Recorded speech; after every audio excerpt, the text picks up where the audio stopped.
Saat ini kita akan membicarakan sesuatu yang sangat kontroversi, yaitu tentang printing money, di mana Newmind saat ini, Bosman, mempromosikan MMT, Modern Monetary Theory, yang berbasis pada sejarah panjang yang penggagasnya adalah Michael Hudson untuk dibawa di dalam pemerintahan Indonesia ke depannya.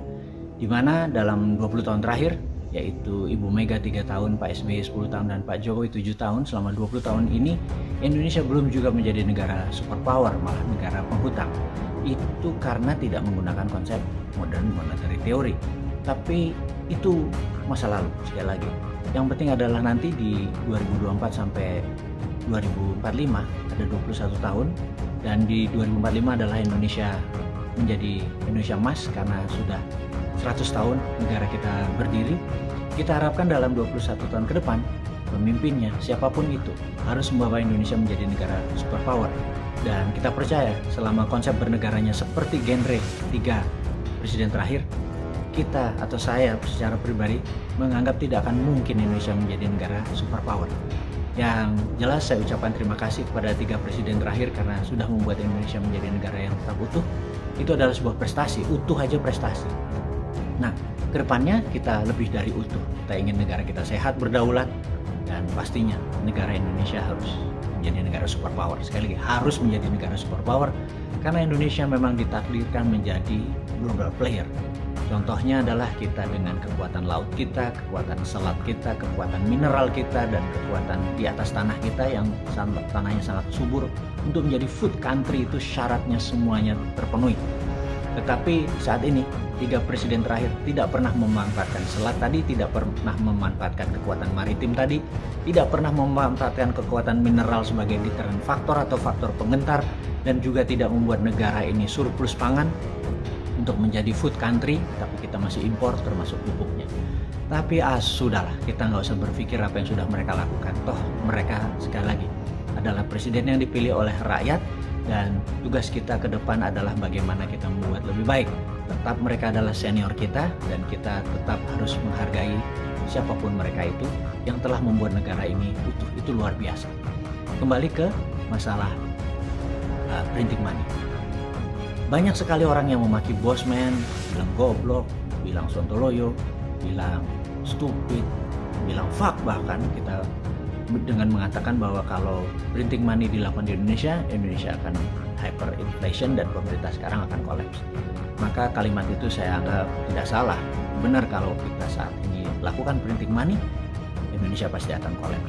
Karena prinsipnya dari inflasi, sahabat semua, sekedar mengingatkan, inflasi itu terjadi kalau jumlah uang beredar lebih banyak dari jumlah produksi. Sekali lagi, inflasi itu terjadi kalau uang beredar lebih banyak dari jumlah produksi.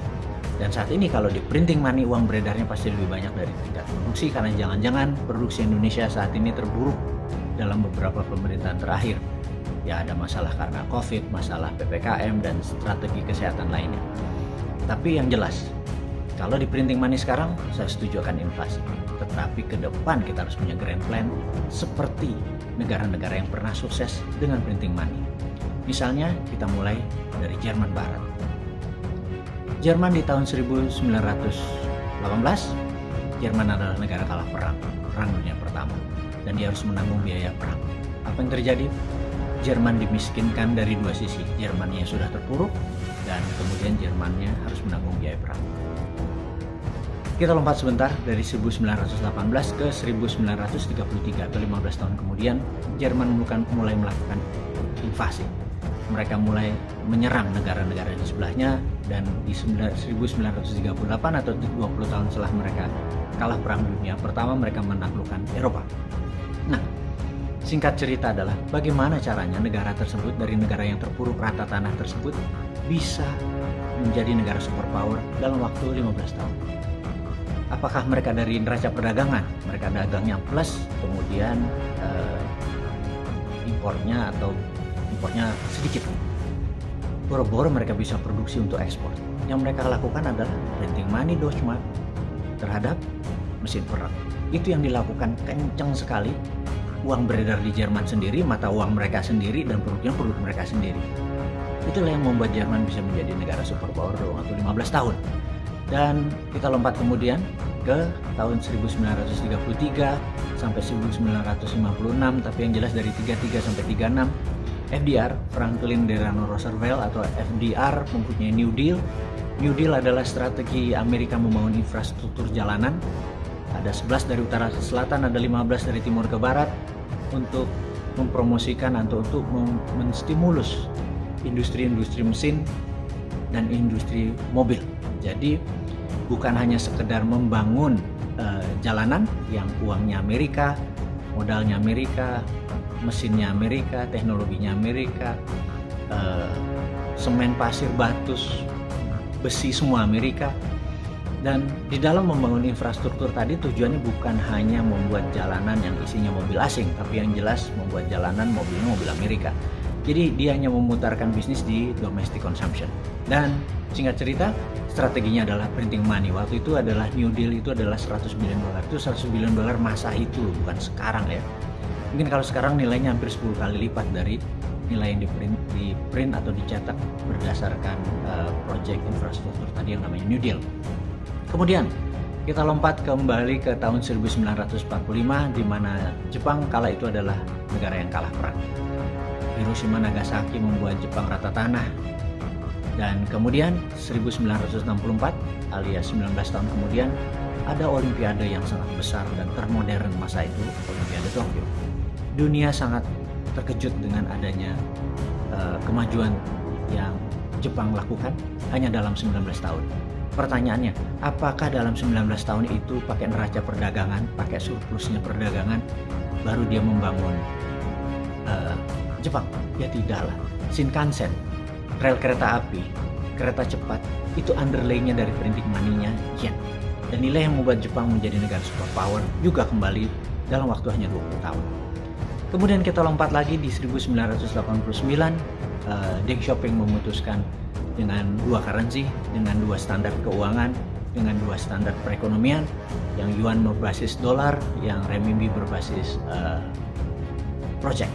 Dan inilah yang dalam 20 tahun kemudian, yaitu sekitar 2008 pada saat Olimpiade Beijing, dunia shock melihat negara tersebut menjadi negara superpower, tumbuh dengan sangat cepat. Dan terlepas dari itu semua, kita kembali ke tahun 1971, di mana Nixon mendeklar bahwa dolar tidak diprint berdasarkan emas lagi, tetapi berdasarkan proyek dan hutang. Dan inilah membuat kita tahu bahwa printing money itu tidak harus berbasis emas, tapi bisa proyek atau hutang. Dikonfirm dengan Hudson Institute yang penggagasnya adalah Michael Hudson sebagai penasihat dari Nixon. Singkat cerita sahabat semua, itu adalah alasan kenapa Bosman dengan new mind-nya, dengan modern monetary teorinya, mempromosikan printing money untuk Indonesia ke depan, untuk menjadikan Indonesia negara yang berdaulat, tidak lagi berhutang, tidak lagi bergantung pada Tiongkok, tidak lagi tergantung pada FDI atau Foreign Direct Investment, tetapi bergantung pada DDI, Domestic Direct Investment.